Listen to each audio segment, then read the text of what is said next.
François Cluzet, écoutez ça.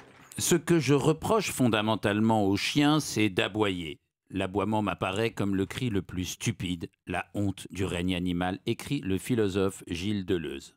Aboyer, ça n'a pas la subtilité du miaulement, la splendeur du rugissement, la grâce du chant du rossignol, mais c'est pourtant indispensable à celui qui accompagne l'homme quand le langage articulé lui manque, il faut le dire, ou encore lorsque le langage articulé a échoué.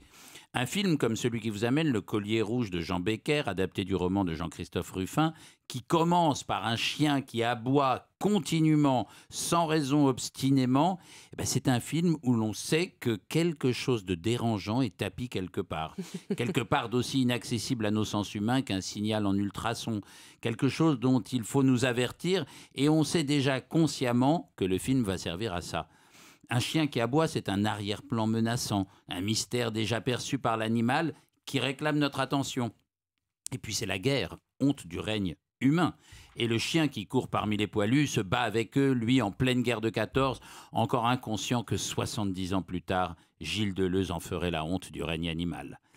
On peut dire que Chien et Guerre de 14, de Ben Chetrit à Dupontel, forment à eux deux un duo d'époque, inspiration de cinéastes qu'on retrouve emmêlés dans ce film. Le chien à la clé, lui qui ne se manifeste qu'en aboyant, le cinéma en fait ne traite que de ces clés-là, des secrets, soit de ceux qui se dévoilent à la fin du film, soit de ceux qui s'annoncent dès le début et resteront suspendus tout le long, comme pour maintenir intacte la raison d'être du film. Quelque chose qui est là, quelque chose d'essentiel, mais qui reste impénétrable et doit le rester. J'ai remarqué que pour rendre le secret vivant, haletant, il faut un bon comédien. Si possible, plutôt neutre au départ, capable de bienveillance, de patience et aussi de colère parfois, car c'est son jeu sans grotesque, sans évidence, sans clin d'œil qui va maintenir l'intrigue. Alors vous, François, vous vous êtes souvent autodéfini comme un physique quelconque. Plutôt sympa, ni grand ni petit, ni beau ni laid, un personnage écran qui n'encombre pas, qui rend encore plus présent l'arrière-plan. C'est marrant, mais finalement, j'ai l'impression que c'est un peu votre truc à vous, votre truc de tétraplégique, totalement privé de mouvement dans Intouchable de Nakache et Toledano, comme si en fait il s'agissait pour vous de faire jouer ceux qui vous entourent avant de jouer vous-même. Alors dites-moi si je me trompe, mais si j'ai raison, j'ai bien peur d'avoir à vous complimenter sur cette qualité d'acteur, au fond si rare, celle de faire parler les choses et de souligner les mystères.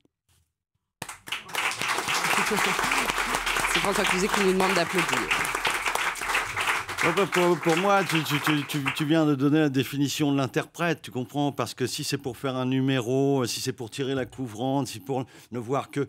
Un interprète, il est au service de l'auteur. Et moi, je pense qu'il faut juste vivre la situation. Et il y a beaucoup d'interprètes qui d'un seul coup, débordent sur l'auteur, rajoutent des trucs, des mimiques, des machins, des émotions, là où il n'y en a pas et tout.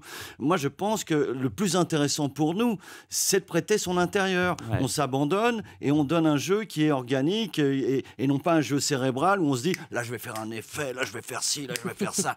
Non, ça marche pas. D'abord t'épuises les gens. Ouais. Et alors qu'on était un neutre au carrefour de tous les physiques, n'est-ce pas? Oui.